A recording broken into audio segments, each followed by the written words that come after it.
Astro TV 7 நண்பர்களுக்கு அன்பு வணக்கம். நான் உங்கள் நலம் விரும்பும் அன்பு தோழன் பேசுகிறேன். என் அன்பு மிதுன ராசி நண்பர்களுக்கும் தோழிகளுக்கும் பிள்ளைகளுக்கும் பெரியோர்களுக்கும் வணக்கம். உங்க வாழ்க்கையில இந்த பிறப்பின் அடிப்படையில இந்த பிறவியிலேயோ இந்த ஜென்மத்திலேயோ உங்களால உங்கள் ராசிப்படி கோடீஸ்வரனாக முடியுமா முடியாதா, அதை பத்தி தான் இந்த வீடியோல மிக தெளிவா நம்ம பேச போறோம். எல்லாரும் குறைவா பேசுங்க அப்படின்னு சொல்றீங்க, சில பேர் திட்டுறீங்க. அதை பத்தி எனக்கு கவலை இல்ல.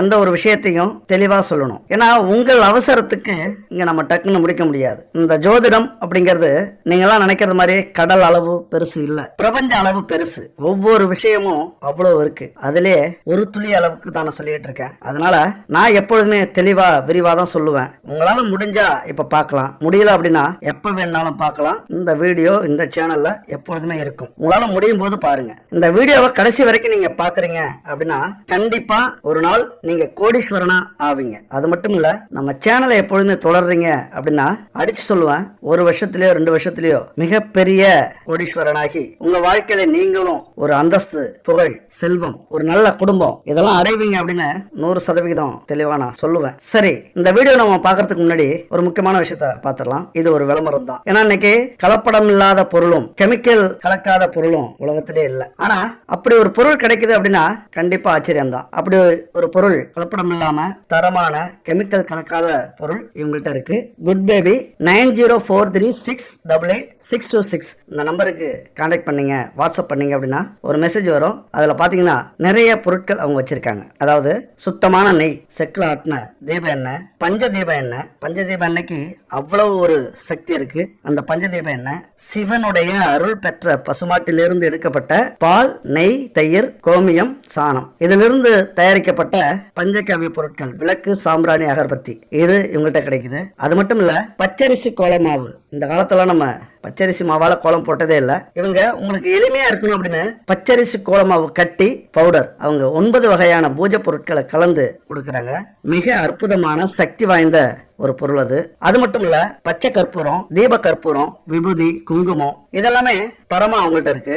அதோட உணவுப் பொருட்கள், பாரம்பரியமான தானியங்களை வச்சு, மூலிகைகளை வச்சு தயாரிக்கப்பட்ட உணவுப் பொருட்கள், மசாலா, ஊறுகாய், எண்ணெய் வகைகள், செக்குல ஆட்டின எண்ணெய், அதுபோல உடல் ஆரோக்கியத்துக்கு இவங்க புதுசா தயாரிச்சிருக்காங்க. உண்மையா உங்களுக்கு எந்த ஒரு நோயா இருந்தாலும் இந்த பொருட்கள் போதும். நீங்க என்ன பாருங்க, weight loss powder, weight loss breakfast, weight loss முருங்கைக்கீரை சூப் பவுடர். அப்புறம் இன்னொரு அதிசயமான ஒரு விஷயம் என்னன்னா, இன்னைக்கு ஒவ்வொரு வீட்லயும் சுகர் இருக்கிறவங்க இருக்காங்க. அவங்களுக்கான பொருள் இப்ப தயார் பண்ணிட்டு இருக்காங்க. கண்டிப்பா கெமிக்கல் இல்லாத தரமான சுத்தமான பொருட்கள் இவங்க நேர்மையா தயாரிச்சிட்டு இருக்காங்க. பயன்படுத்திட்டு நான் சொல்றேன், கண்டிப்பா உங்களுக்கு எங்கேயுமே கிடைக்கல இது மாதிரியான பொருட்கள் அப்படின்னா இவங்ககிட்ட வாங்குங்க. 60 வகையான பொருட்கள் இன்னைக்கு தயாரிச்சிட்டு இருக்காங்க. அது மட்டும் இல்லைங்க, இந்த வருஷத்துல 100 பொருட்கள் தயாரிக்கிறதா இவங்களுடைய பிளான் இருக்கு. இவங்க கூட நானும் ஜாயின் பண்ணியிருக்கேன். கண்டிப்பா நம்பிக்கையோட வாங்கி பயன்படுத்தலாம். அது மட்டும் இல்ல, இந்த டாபிக் நம்ம கோடீஸ்வரன் ஆவது எப்படி, அதை பத்தி நம்ம பேச போறோம். இவங்க கூட ஜாயின் பண்றீங்க, ரீசேல்ல ஜாயின் பண்றீங்க அப்படின்னா கண்டிப்பா உங்களாலையும் கோடீஸ்வரன் ஆக முடியும். ஏன்னா இவங்க கொடுக்கிற அந்த பொருள்ல 10% இருந்து 20% வரைக்கும் லாபம் கிடைக்குது. வாங்கி ரீசேல் பண்றதுக்கு முயற்சி பண்ணுங்க, உங்களாலையும் கோடீஸ்வரனாக முடியும். ஏன்னா இன்னைக்கு 60 பொருட்கள் அப்படிங்கிறது நாளைக்கு 100 பொருள் ஆகலாம், 200 பொருட்கள் ஆகலாம். ஜாயின் பண்ணுங்க, கண்டிப்பா என்ஜாய் பண்ணுங்க.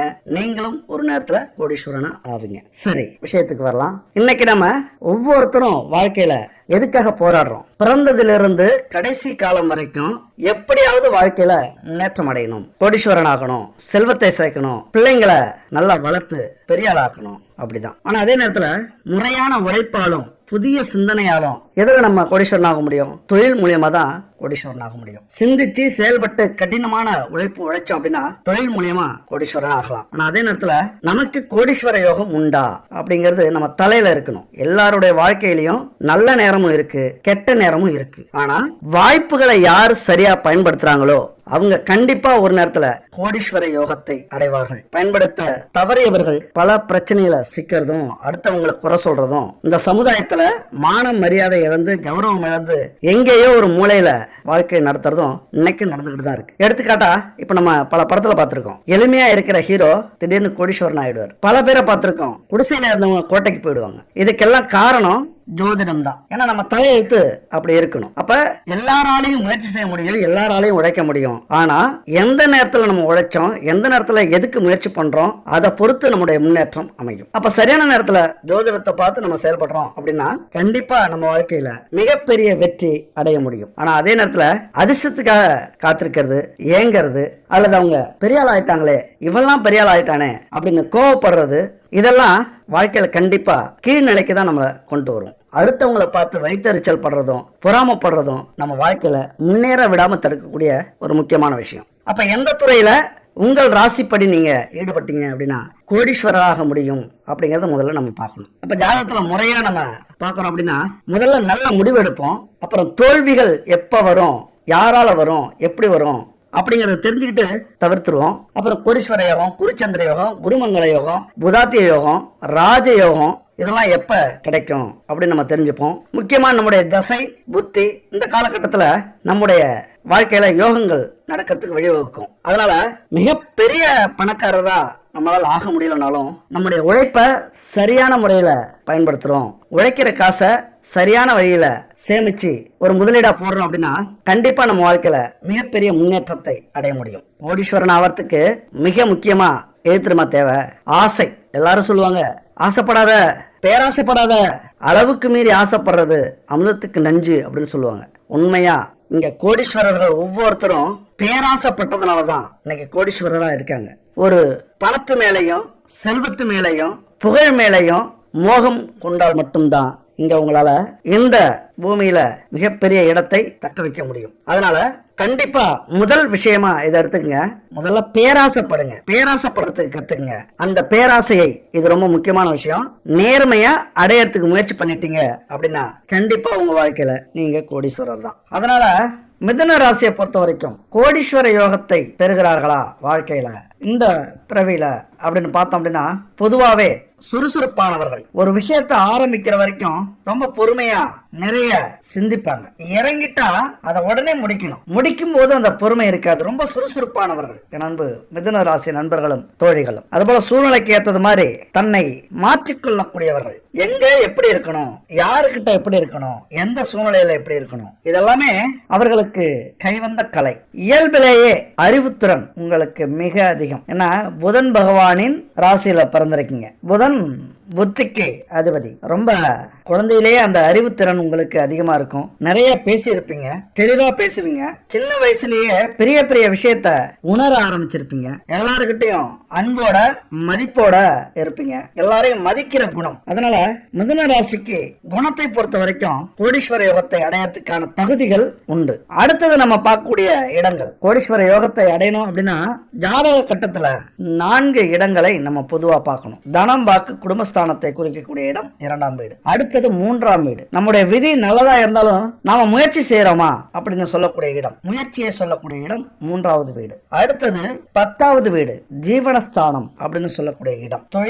தொழிலால நம்ம அல்லது வேலையால நம்ம கோடீஸ்வர யோகத்தை அடைய முடியுமா? அதுபோல 11ஆவது வீடு, என்ன செஞ்சாலும் சரி அதன் மூலியமா நமக்கு லாபம் கிடைக்குமா, அதை அனுபவிக்க நாம தகுதி உடையவராக இருப்போமா அப்படிங்கறத பத்தி சொல்லக்கூடிய இடம் 11ஆம் இடம். இந்த 4 இடமும் ஒருத்தர் இந்த பிறவியில கோடீஸ்வர யோகத்தை அடைவாரா அப்படின்னு சொல்லக்கூடிய இடம் இந்த 4 இடம். அப்ப உங்களை பொறுத்த வரைக்கும் மிதுன ராசி மிதுன லக்னத்துல பிறந்தவங்களுக்கு தனவாக்கு குடும்பஸ்தானமான 2ஆவது வீடு சந்திரன் அதிபதியா இருக்கக்கூடிய வீடு. சந்திரன் அப்படிங்கிறவரு ரொம்ப வேகமா இயங்கக்கூடிய கிரகம். ஏன்னா ஒரு ராசியில 2.5 நாள் தான் இருக்கும். அந்த 2.5 நாளும் மிக வேகமாக செயல்பட வைக்கக்கூடிய ஒரு கிரகம். அது எதையுமே ஸ்பீடாக்கும். நல்லது சிந்தித்தாலும் நல்லதை செய்தாலும் சரி, கெட்டதை சிந்தித்தாலும் கெட்டதை செய்ய முயற்சி பண்ணாலும் சரி, ஸ்பீடா முடிச்சுட்டு நகர்ந்துரும். அப்போ ஒரு ராசி கட்டத்துல 2.5 நாட்கள் இருக்கக்கூடிய கிரகம் இது. அதனால ரொம்ப சுறுசுறுப்பா இருக்கிறதுக்கு காரணம் இதுதான். அதுபோல பொருளாதார ஸ்திரத்தன்மை உண்டு உங்களுக்கு. என்னதான் குடும்பம் ஏழையா இருந்தாலும்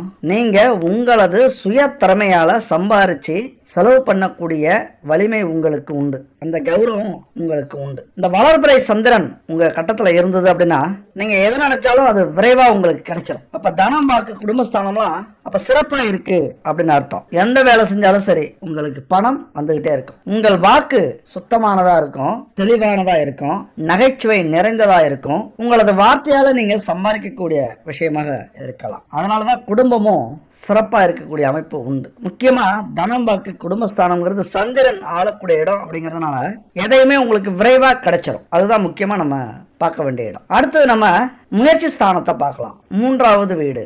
எப்பொழுதுமே நம்ம கஷ்டப்படுவோம், கடின உழைப்பை போடுவோம், முதலீட போடுவோம். ஆனா சூழ்நிலைக்கு ஏற்ற மாதிரி நம்ம நேரம் அதிர்ஷ்டத்துல டக்குன்னு ஒரு வேலையோ தொழிலோ பிக்கப் ஆகி கிளம்பிடுச்சு அப்படின்னா உற்சாகத்துல செயல்பட ஆரம்பிச்சிடும். அது அடுத்தடுத்தது நல்லதே நடக்கும். ஆனா ஏதாவது திடீர்னு தடை வந்துருச்சு மிதுன ராசியை பொறுத்த வரைக்கும் அப்படின்னா அப்படியே சோர்ந்து போயிடுவீங்க. இது பெரிய மைனஸ் உங்களை பொறுத்த வரைக்கும். அப்போ முயற்சி ஸ்தானமான 3வது வீட்டுல இருக்கக்கூடியவர் யாருன்னு பாத்தீங்க அப்படின்னா சிம்ம ராசியா வரும். சூரியன் இருக்கிறார். எதுக்குமே முயற்சி தேவை அப்படிங்கிறத உங்க வாழ்க்கையில் நீங்க புரிஞ்சுப்பீங்க. தெய்வத்தான் ஆகாதெனினும் முயற்சி தன் மெய்வருத்த கூலி தரும். தெய்வம் எவ்வளவு பெரிய விஷயம். இந்த பிரபஞ்சத்தை உருவாக்கி காத்து ஒவ்வொரு உயிரினத்தையும் படைச்சி வாழ வச்சு வயதுக்கு ஏற்றது மாதிரி மகிழ்ச்சியை உருவாக்கிட்டு இருக்கிற காத்துக்கிட்டு இருக்கிற அந்த தெய்வத்தை விட இந்த முயற்சிங்கிறது ஒவ்வொரு மனிதருக்கும் ஒவ்வொரு ஜீவனுக்கும் ரொம்ப முக்கியம் அப்படிங்கறத இங்க காட்டுது. அதனாலதான் இந்த இடத்த நம்ம எடுத்திருக்கோம். இந்த வீட்டை முக்கியமா நம்ம சொல்றோம். அந்த முயற்சி உங்களுக்கு இருக்கா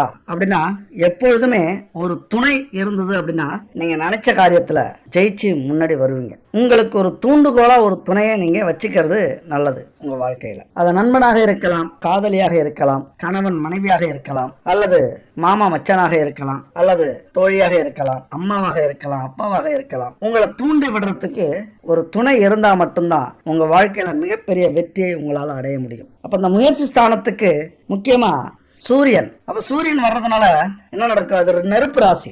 எந்த ஒரு விஷயத்தையும் கப்புன்னு பிடிச்சுப்பீங்க. எந்த ஒரு செயலையும் டக்குன்னு செய்ய ஆரம்பிச்சிருவீங்க. முக்கியமா உங்கள்கிட்ட ஒரு பழக்கம் இருக்கு. ஒரு சுய தொழில் செய்யணும்னாலும் சரி, ஒரு பெரிய கம்பெனில வேலைக்கு சேர்ந்தாலும் சரி, அங்க முதலிடம் வரணும் அல்லது அந்த தொழில முன்னுக்கு வரணும் அப்படின்னு நினைக்கக்கூடியவர்கள் உங்களை சேர்க்கறாங்க. ஒரு எடுத்துக்காட்டு சொல்றேன். ஒரு வேலையில உங்களை சேர்க்கறாங்கன்னு வச்சுங்களேன். உங்களை அடிமையாவே வச்சிருந்தாங்க அப்படின்னா முதலாளிங்க தப்பிச்சாங்க. உங்களை கொஞ்சம் சுதந்திரமா விட்டு பதவி உயர்வெல்லாம் கொடுத்து நீங்க நல்லா ஒர்க் பண்றீங்களே, சுறுசுறுப்பா இருக்கீங்களே, நல்லா தெளிவா திறமையை காட்டுறீங்களே அப்படின்னு முடிவெடுத்து சுதந்திரமா விட்டுட்டாங்க தொழில் அப்படின்னா அந்த கம்பெனி மாதிரி இன்னொரு கம்பெனியை உருவாக்கக்கூடிய வலிமை உங்களுக்கு உண்டு. கப்புன்னு பத்துப்பீங்க. எந்த ஒரு விஷயத்தையும் லாபம் எது நஷ்டம் எது அந்த சந்து புந்து எல்லாத்தையும் கண்டுபிடிச்சு இந்த இடுக்கெல்லாம் கண்டுபிடிச்சு நல்லது கெட்டதெல்லாம் தெரிஞ்சுக்கிட்டு உடனே அது மாதிரி ஒரு தொழிலையோ ஒரு வேலையோ உருவாக்கக்கூடிய வலிமை உங்களுக்கு உண்டு. ஏன்னா அங்க நெருப்பு ராசி. எப்பொழுதுமே நெருப்பு எரிஞ்சுக்கிட்டு இருக்கும்போது அது மேல ஒண்ணு பட்டுது அப்படின்னா டக்குன்னு பத்திக்கும். அந்த மாதிரி தான் முயற்சி அப்படிங்கிறது உங்களுக்கு தீ மாதிரி இருக்கும். சந்திரன் டக்குன்னு உதிப்பாரு. உங்களது முயற்சி தீ மாதிரி பத்திக்கிட்டு செய்ய ஆரம்பிச்சிருவீங்க. உண்மையா கொடுத்து வைத்தவர்கள். முயற்சி ஸ்தானத்துல சூரியன் இருக்கிறதுனால அது சூரியன் அதிபதி. அடுத்தது பார்த்தோம் அப்படின்னா 10ஆம் வீடு தொழில் ஸ்தானம். எப்படி தனம் வாக்கு குடும்பஸ்தானம் 2வது வீடு முக்கியமோ, எப்படி எதுக்குமே ஒரு முயற்சி ஸ்தானம் அப்படிங்கிற 3வது வீடு முக்கியமோ, அது போல நாம என்ன தொழில் செய்வோம், எந்தெந்த தொழில் இந்த ராசிக்கு இந்த லக்னத்துக்கு செட் ஆகும். அப்ப தொழிலை செய்யும் போது எப்படி செய்யணும், நஷ்டம் வருமா, லாபம் வருமா, துரோகம் நடக்குமா, எதிரிகள் இருப்பாங்களா, கூட்டு தொழில் செட் ஆகுமா, எது மாதிரியான தொழில் செட் ஆகும் அப்படிங்கிறது ஒருவர் கோடீஸ்வரர் ஆவதற்கு மிக மிக முக்கியமான விஷயம் இந்த 10வது வீடு ஜீவனஸ்தானம். அதுலன்னா நம்ம கோடீஸ்வரன் ஆகவே முடியாது. நம்ம செய்யற தொழிலை பொறுத்த வரைக்கும், வேலையை பொறுத்த வரைக்கும். மிதுன லக்னத்தை ராசியை பொறுத்த வரைக்கும் 10வது வீடு குரு பகவானின் வீடு வருகிறது. உங்களது அதிபதி புதன். அப்ப உங்களுக்கு தொழில் என்ன வரும் அப்படின்னா புதன்னாலே புத்திக்கு அதிபதி, வார்த்தைக்கு சிறப்பா இருக்கும். அப்ப ஆசிரியர் தொழில் மிக மிக சிறப்பாக உங்களுக்கு வரக்கூடிய தொழில். இல்லைன்னா டீச்சிங். எந்த இடத்துல இருந்தாலும் டீச்சிங்ல நீங்க முன்னிலை வகிப்பீங்க. டீச்சிங்கிறது எல்லா நிறுவனத்திலையும் இது மாதிரியான ஒரு செக்ஷன் இருக்கும். அரசு துறையிலையும் இருக்கும். தொழிலுக்குரிய நுணுக்கங்களை, வேலைக்குரிய நுணுக்கங்களை சொல்லி கொடுக்கிற அமைப்பு இருக்கும். அதுல நீங்க இருந்தீங்க அப்படின்னா கண்டிப்பா உங்க வாழ்க்கையில முன்னுக்கு வரலாம். அது போல சினிமாவில் அற்புதமா யோசிப்பீங்க, அற்புதமா கதை, கவிதை, பாட்டு எழுதுவீங்க.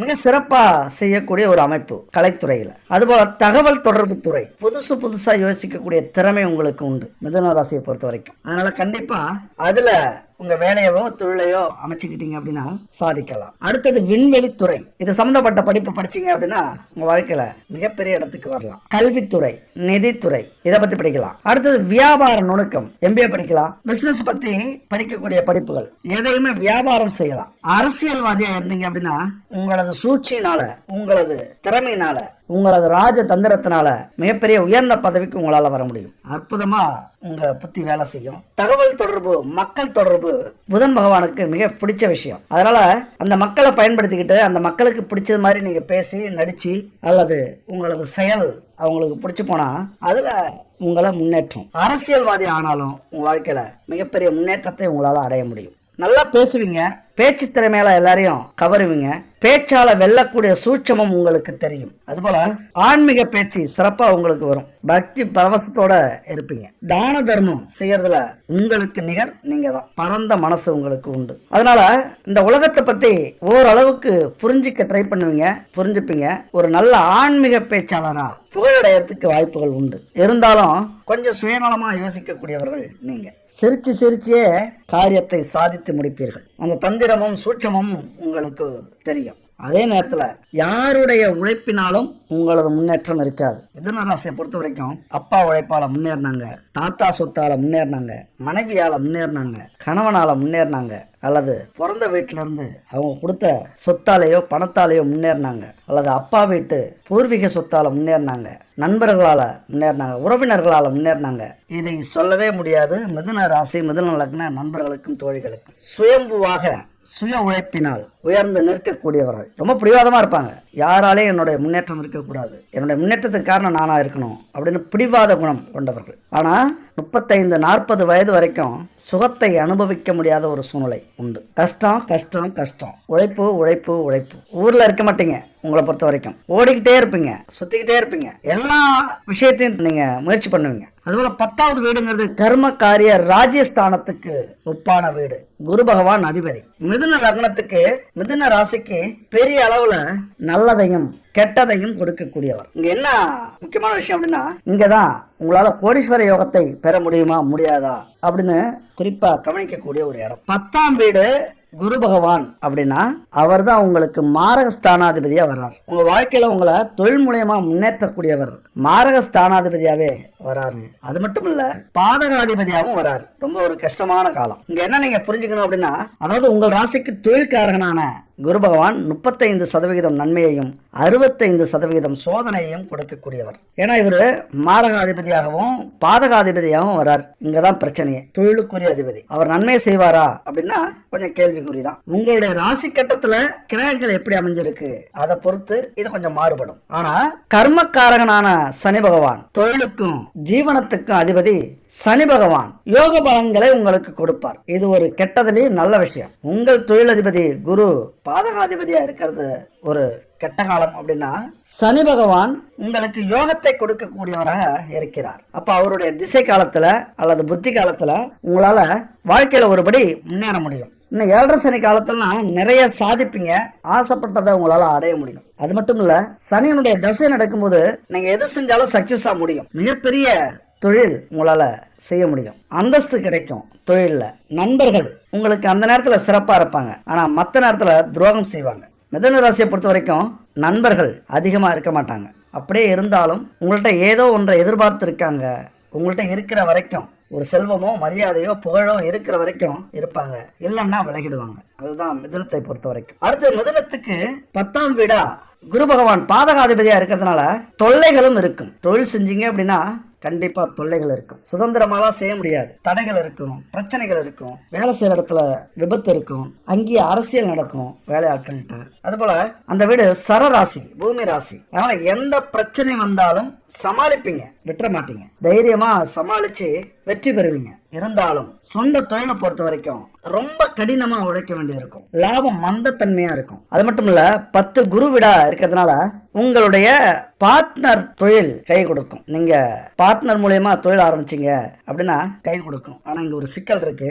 எந்த ஒரு பார்ட்னர் தொழிலுமே நிலைச்சத சரித்திரமே இல்லை. உலகத்துல எல்லா தொழிலுமே அப்படி முதல்ல சேர்ந்து வளருவாங்க, புகழடைவாங்க, அப்புறம் பிரிஞ்சிடுவாங்க. இங்க நீங்க என்ன எடுத்துக்கலாம் அப்படின்னா, உங்களது கணவன் பெயரிலேயோ அல்லது மனைவி பெயரிலேயோ தொழில் செய்றீங்க, அவங்கள இணைச்சுக்கிட்டு தொழில் செய்றீங்க அப்படின்னா அவங்களுடைய கிரகப்படி உங்களது தொழில் சிறப்பாக இருக்கிறதுக்கான வாய்ப்புகள் ஒரு 75% வெற்றி அடையும். ஏன்னா பார்ட்னர் தொழில் அமைஞ்சாலும் திடீர்னு தொழில் முறிவு ஏற்படும். அதனால உங்களது துணையவே கணவனையோ மனைவியையோ பார்ட்னரா வச்சுக்கலாம். அவங்க பேர்ல ஆரம்பிக்கலாம், இல்லைன்னா குழந்தைங்க இருந்தாங்கன்னா அவங்க பேர்ல ஆரம்பிக்கலாம். ஆனாலும் உங்க பார்ட்னர் இடம் கூட பாதகாதிபதி தான் வரார். கணவன் மனைவியை சொல்லக்கூடிய இடம் 7ஆம் வீடு, அதுவும் பாதகாதிபதி தான். ஏன்னா 7க்கும் 10க்கும் குரு பகவான் பாதகாதிபதியா வராரு. அதுதான் பிரச்சனையே உங்களுக்கு. சரிங்க, சுத்தி வளைச்சு சொல்லாதீங்க. தொழிலுக்கு நாங்க சிறப்பா இருப்போமா, கோடீஸ்வரன் ஆக முடியுமா தொழிலால அப்படின்னா உங்க பேர்ல எந்த தொழில் ஆரம்பிச்சாலும் தடை இருந்துகிட்டே இருக்கும். நீங்க எது செஞ்சாலும் பெரிய முன்னேற்றம் திடீர்னு இருக்காது. ரொம்ப நீதி நேர்மையோட செய்ய வேண்டியது இருக்கும். ஏன்னா சனி பகவான் தொழில்காரகன். சனி பகவான் எப்பொழுதுமே ரொம்ப சோதிப்பாரு. நீதி நேர்மையா இருந்தா அதுவும் உடனே கொடுக்க மாட்டார். அவருடைய திசையில, அவருடைய புத்தியில, லாப சனியில, தொழில் சனியில கொடுப்பார். அதனால மனைவி பேரிலேயோ குழந்தை பேரிலேயோ ஒரு தொழில் ஆரம்பிக்கிறீங்க அப்படின்னா கண்டிப்பா உங்களால கோடீஸ்வர யோகத்தை அடைய முடியும். இது அப்படியே டோட்டலா மாறும். நீங்க ஆரம்பிச்சா கூட சக்சஸா இருக்கும். ஆனா உங்களது ஜாதக கட்டத்தை குறிப்பா பார்க்கணும். இது பொதுவான ஒரு மிதுன ராசிக்குரிய பொதுவான அமைப்பு தான். ஜாதக கட்டத்தை போய் பாருங்க. தொழில் தொடங்குறீங்க அப்படின்னா ஒரு நல்ல ஜோசியரை எடுத்துட்டு போய் பாருங்க. இந்த 4 இடமும் எப்படி இருக்கு, குரு பார்வை இருக்கா தொழிலுக்கு. சில டைம்ல பாதகாதிபதியா வந்தாலும் அவங்க செயல்படல அப்படின்னா சனி பகவான் நல்லா செயல்படுறார் அப்படின்னா அப்பயும் உங்களால கோடீஸ்வரன் ஆக முடியும். அதனால ஜாதகத்தை பார்த்து நீங்க முடிவு பண்றது ரொம்ப நல்லது. அடுத்தது 11வது வீடு, லாபஸ்தானம். எது செஞ்சாலும் லாபம் இருக்குமா, நீங்க செய்யற செயலுக்கும் வேலைக்கும் தொழிலுக்கும் பலன் எப்படி இருக்கும்,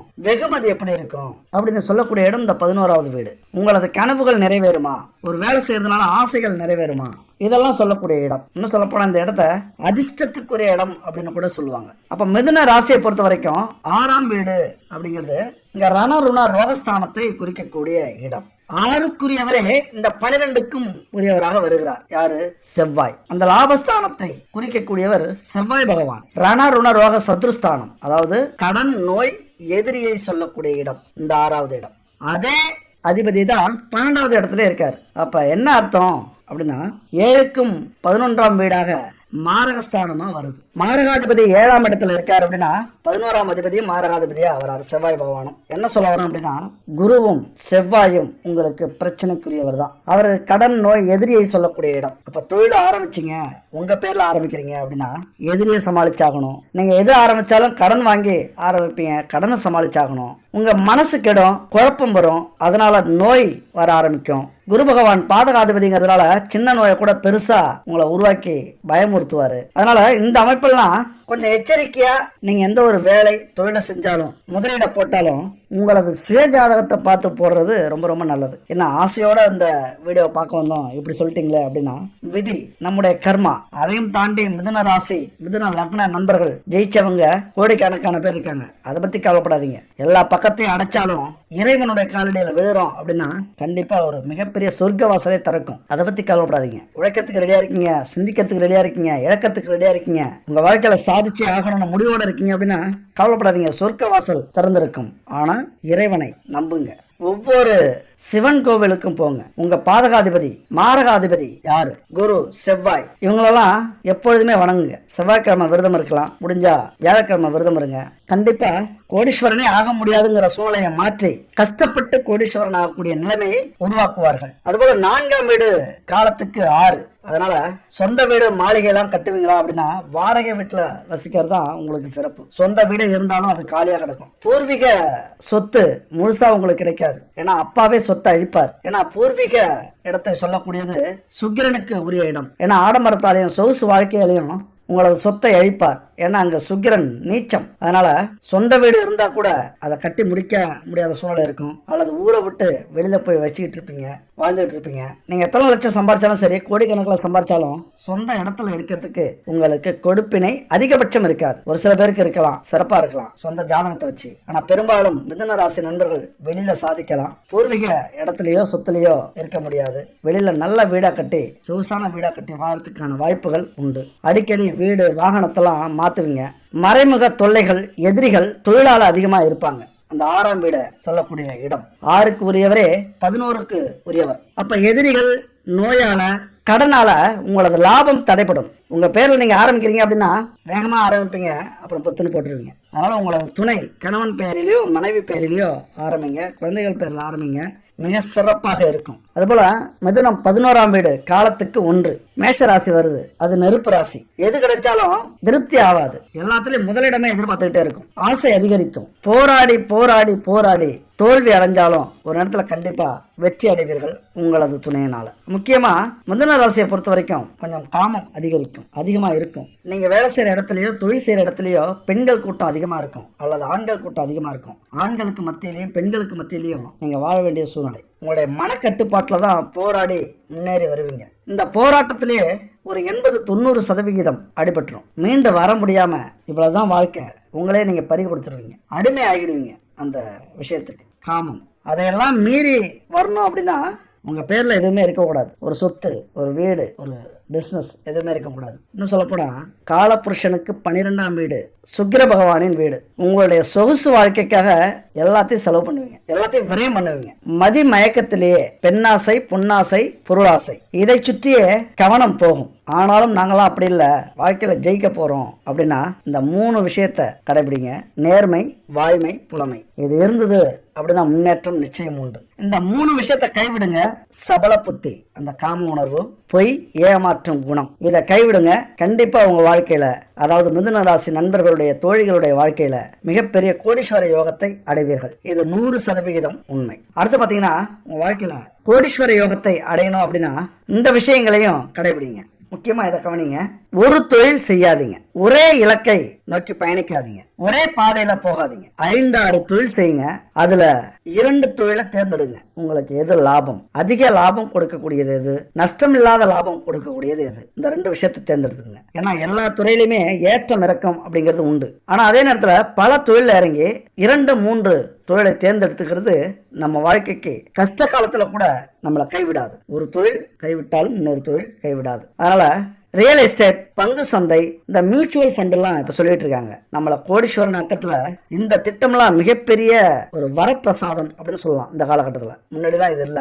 இந்த மாதிரியான விஷயத்துல உங்களது சேமிக்கிற பணத்தை முதலீடு செய்யுங்க, கண்டிப்பா கோடீஸ்வர யோகத்தை அடைய முடியும். சரி, கம்மியான பணம் இருக்கு அப்படின்னா தங்கத்துல, வெள்ளியில நீங்க முதலீடு போடலாம், என்னைக்குமே குறையாது. அதுபோல சேமிப்பு திட்டங்கள்ல பேங்க்லயோ போஸ்ட் ஆபீஸ்லயோ இந்த மாதிரி திட்டங்கள்ல முதலீடு போடுங்க. ஏன்னா என்னதான் உழைச்சி சம்பாதிச்சாலும் சேமிக்காம நாம செய்யற செலவு நம்ம வாழ்க்கையில நம்மளை முன்னேறவே விடாது. குறிப்பா இந்த ராசி நண்பர்கள்லாம் இந்த விதிமுறையை கடைபிடிங்க. என்னன்னா 50-30-20 இந்த ஃபார்முலா. நமக்கு கிடைக்கிற வருமானத்தை மொத்தமா செலவு பண்ணிடாதீங்க எப்பொழுதுமே. அதுதான் இன்னைக்கு நிறைய பேர் ஏழையா இருக்கிறதுக்கு காரணம் அதுதான். அப்ப 50-30-20 அப்படிங்கிற விகிதத்துல பிரிச்சுக்குங்க. 50% நமக்கு என்ன தேவையோ அதுக்கு பயன்படுத்திக்கணும், கடன் இருந்தா கடன் அடைச்சுக்கணும். 30% ஒரு முதலீட்டுல போடணும், ஏதோ எதிர்காலத்துக்கு ஒரு லாபம் கிடைக்கிறது மாதிரி, ரிட்டர்ன் வர்றது மாதிரி முதலீடு போடலாம் 30%. அடுத்த 20% இருக்குல்ல, ஒரு சேமிப்பு ரொம்ப முக்கியம். இதுதான் நம்முடைய கடைசி காலத்துல உதவக்கூடிய உயிர் செல்வம். இந்த விகிதத்தை உங்க வாழ்க்கையில கடைபிடிச்சீங்க அப்படின்னா கோடீஸ்வரன் ஆகிறதும் உறுதி, புகழ் அடைவதும் உறுதி, கடைசி காலத்துல நிம்மதியா வாழறதும் உறுதி. அதனாலதான் நான் முன்னாடியே சொல்லிட்டேன், கோடீஸ்வரன் ஆவது அப்படிங்கிறது அவ்வளவு சாதாரண விஷயமும் இல்ல, ரொம்ப கஷ்டமான விஷயமும் இல்ல. சில வழிமுறைகளை நம்ம கடைபிடிக்கிறோம் அப்படின்னா, சில செயல் நம்ம விடாம முயற்சி பண்றோம் அப்படின்னா, நம்ம ராசிக்கேத்த, நட்சத்திரத்துக்கேத்த, லக்னத்துக்கேத்த தொழில் எது, வேலை எது அப்படின்னு கண்டுபிடிச்சு செய்ய ஆரம்பிச்சிட்டோம் அப்படின்னா கண்டிப்பா நம்ம வாழ்க்கையில கோடீஸ்வரன் ஆவது 100% உறுதி. ஆனா நேர்மையா இருக்கணும், அவ்வளவுதான். அடுத்தது இன்னொரு முக்கியமான விஷயத்தை நீங்க கடைபிடிங்க, இது என்னுடைய வேண்டுகோள். வாடிய பெயர்களுக்கு நெஞ்சுரம் பார்க்கும் ஆன்மீகம் ஒரு மிகப்பெரிய வழி. எதுல தோல்வி அடைஞ்சாலும் சரி, எதை இழந்தாலும் சரி, வாழ்க்கையே இல்ல, இதுக்கு மேல நம்ம வாழ்க்கையில முன்னேற்றமே இல்ல, நாம ஏழையாகத்தான் இறக்கணும் அப்படின்னு நினைச்சிட்டீங்க அப்படின்னா உங்களுடைய கடைசி வாய்ப்பு ஆன்மீகம் தான். உண்மையை சொல்லணும் அப்படின்னா உழைக்காம எதுவுமே யாருக்குமே கிடைக்காது, அப்படியே கிடைச்சாலும் அது நிலைக்காது. ஏழை அப்படிங்கிற நிலையில இருந்து செல்வந்தரா மாறணும் அப்படின்னா ஏதாவது வித்தியாசமான திறமை இருக்கணும், புதுவிதமான யோசனை இருக்கணும், விடாமுயற்சி இருக்கணும். ஒரு விஷயம் செய்ய ஆரம்பிச்சுட்டா கடைசி வரைக்கும் முயற்சி பண்ணிட்டே இருக்கணும், கடின உழைப்பு. இது இருந்தா செல்வந்தர் ஆக முடியும். இது கூட இன்னொரு விஷயம் வேணும், இது யாரும் நம்புறதில்ல, அதிர்ஷ்டம் நிச்சயம் தேவை. கோடீஸ்வரர் ஆயிருக்காங்கல்ல, அவங்கள விட 100 மடங்கு அதிகமா இங்க உழைக்கிறவங்க இருக்காங்க. ஒரு அதிர்ஷ்டத்தாலதான் அவங்க கோடீஸ்வரன் ஆயிருக்கிறதும் இவங்க ஏழை ஆயிருக்கிறதும் வித்தியாசம். அப்ப அதிர்ஷ்டம் அப்படிங்கிறது ரொம்ப முக்கியம். அந்த அதிர்ஷ்டம் தான் இந்த ஆன்மீகம்.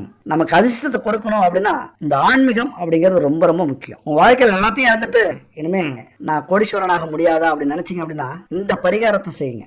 உங்களையும் கோடீஸ்வரனாக்கும். அதாவது 9 கிரகம், 27 நட்சத்திரம், இதன் மூலமா நமக்கு கிடைக்கக்கூடிய சக்தி இருக்குல்ல, நேர்மறையான சக்தி, அதை அதிகரிக்கிறதா இந்த பரிகாரத்தினுடைய வேலை.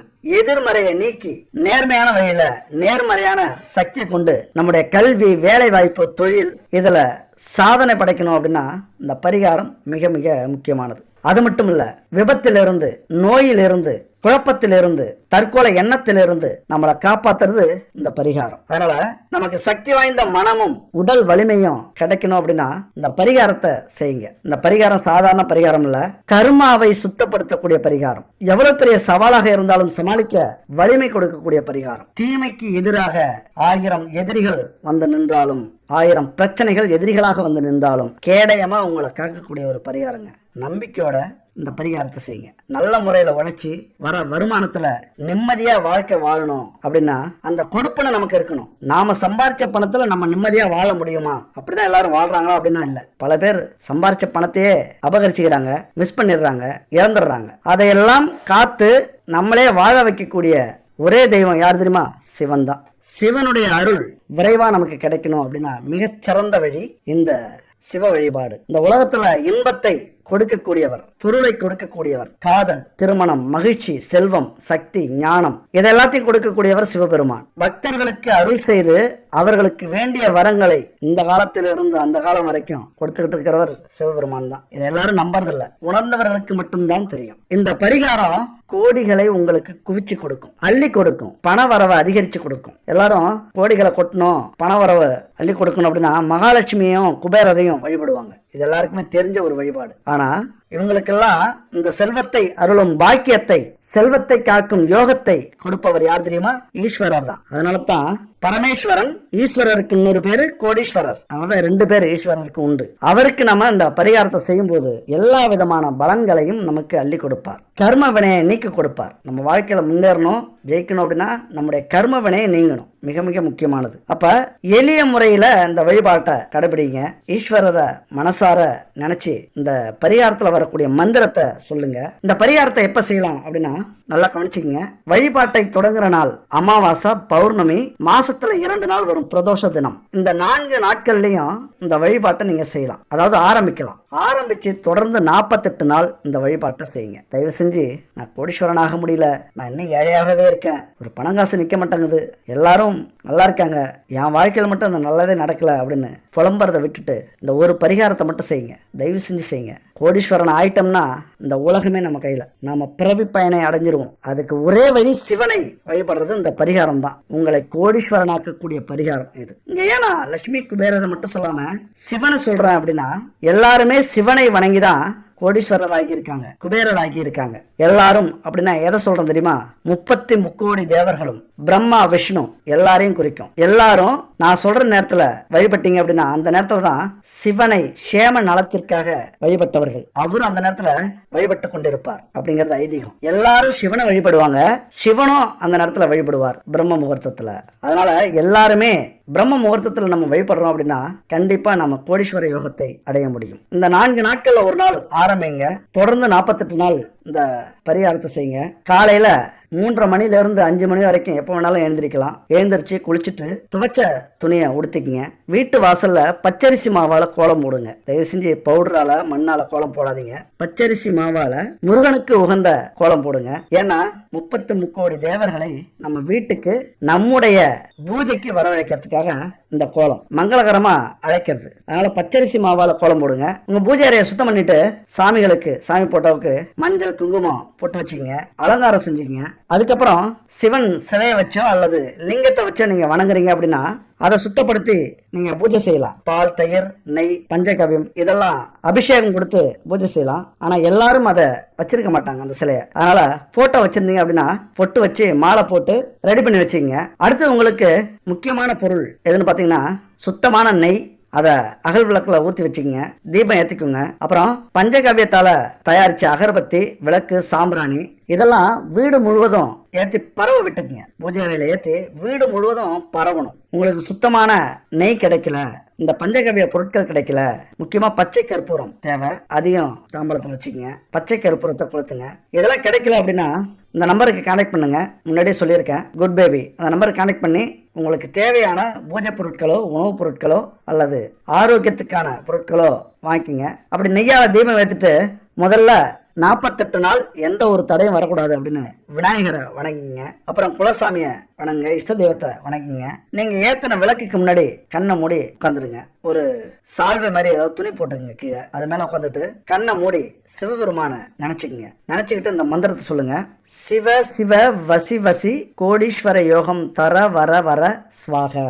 சிவ சிவ வசி வசி கோடீஸ்வர யோகம் தர வர வர ஸ்வாக அப்படிங்கிற இந்த மந்திரத்தை 108 முறை ஒவ்வொரு நாளும் சொல்லணும். எல்லா மந்திரம் மாதிரியும் 18 முறை, 21 முறை, 54 முறை அப்படின்னு சொல்லக்கூடாது. இந்த 48 நாளும் ஒவ்வொரு நாளும் 108 முறை இந்த மந்திரத்தை சொல்லி கட்டாயம் முடியுங்க. அதுக்கப்புறம் சிவபெருமான் கோயிலுக்கு போயிட்டு நெய் தீபம் வச்சு வணங்கிட்டு வீட்டுக்கு வந்துருங்க. இப்படி 48 நாள் செய்றீங்க அப்படின்னா கண்டிப்பா உங்களால கோடீஸ்வர யோகத்தை அடைய முடியும். இது 100% அனுபவத்துல சொல்லக்கூடிய விஷயம். இது உங்களால முடியாது அப்படின்னா கோடீஸ்வர யோகம் உங்களுக்கு கிடைக்கிறது ரொம்ப கடினம். ஆனா கிடைச்சிருச்சு அப்படின்னா உங்க வாழ்க்கையே வேற லெவல்ல. இந்த 48 நாள் செஞ்சு முடிக்கிறதுக்குள்ளாரே நீங்க அதை அனுபவிக்க ஆரம்பிச்சிருங்க. 10-15 நாட்கள் முடியும் போதே உங்களுக்கு பணம் வர ஆரம்பிச்சிடும். அதனால 48 நாளும் தொடர்ந்து செய்யுங்க. ரொம்ப எளிய பரிகாரம். முக்கியமா கலப்படம் இல்லாத பொருட்களை வாங்கி பயன்படுத்துறதுக்கு பாருங்க, 100% இது பலிக்கும். இன்னைக்கு பரிகாரங்கள்லாம் பலிக்காததுக்கு காரணம் முழுமையான ஈடுபாடு, தன்னம்பிக்கை, சுத்தமான தரமான பொருட்களை பயன்படுத்தாது, எங்கேயோ வாங்கி எதுக்கும் பயன்படுத்துறது. இதுதான் முக்கியமான காரணம் நம்முடைய பரிகாரங்கள் ஜெயிக்காததுக்கு காரணம். அதனால தரமான சுத்தமான பொருட்களை வாங்கி பயன்படுத்துறது மாதிரி நம்பிக்கையோட இதை செய்யுங்க. பெண்கள்லாம் அந்த 3 நாள் 4 நாள் வீட்டை விட்டு ஒதுங்கும் போது அந்த நாட்களை விட்டுட்டு அடுத்து நீங்க கண்டினியூ பண்ணலாம், ஒன்றும் பிரச்சனை இல்லை. 48 நாள் தொடர்ந்து செய்றீங்க அப்படின்னா உங்களுடைய குடும்பம் கோடீஸ்வர யோகத்தை அனுபவிக்கும் உங்களால. நல்லா இதை மட்டும் மனசுல வச்சுங்க. கல்யாணம் ஆனவங்களா இருந்தா குடும்ப செலவுக்கு நாம சம்பாதிக்கிற பணம் செலவாயிடும். பிள்ளைகளுடைய கல்விக்கு, உணவுக்கு, வாழ்ற வாழ்க்கையினுடைய தேவைகளை பூர்த்தி செய்யறதுக்கு நமக்கு சரியா இருக்கும். அதையும் மீறி கோடீஸ்வரனா ஆகணும் அப்படின்னா பகல் நேரத்துல மாத சம்பளமும் மாலை நேரத்துல சொந்த தொழிலும் செய்யணும். ஒரு நேர்மையான மனுஷன் இப்படி இரவும் பகலும் பல ஆண்டா கஷ்டப்பட்டாதான் குடும்பத்துல கோடீஸ்வரன் ஆக முடியும். உழைப்பு மட்டும் இல்ல, சொந்த விருப்பங்களை எல்லாம் தியாகம் செய்யணும். அப்பதான் கோடீஸ்வரன் ஆக முடியும். கோடீஸ்வரன் ஆகி நம்ம திரும்பி பார்த்தோம் அப்படின்னா நம்ம உடம்புல சத்து இருக்காது, வயசாயிடும். நம்முடைய குடும்பத்துக்காக நம்ம கோடீஸ்வரன் ஆகி இருப்போம். ஆனா இதெல்லாம் அனுபவிக்க உடம்புல சக்தி இல்ல, இருக்காது. அப்படிங்கும்போது எவ்வளவு கஷ்டமா இருக்கும். ஆனாலும் மகிழ்ச்சியா வாழணும்னா கோடீஸ்வரர் ஆகணும். கோடீஸ்வரர் ஆகணும்னா மகிழ்ச்சியை எதிர்பார்க்க கூடாது. அடுத்த ஒரு அற்புதமான வீடியோல நம்ம சந்திக்கலாம். நன்றி, வணக்கம்.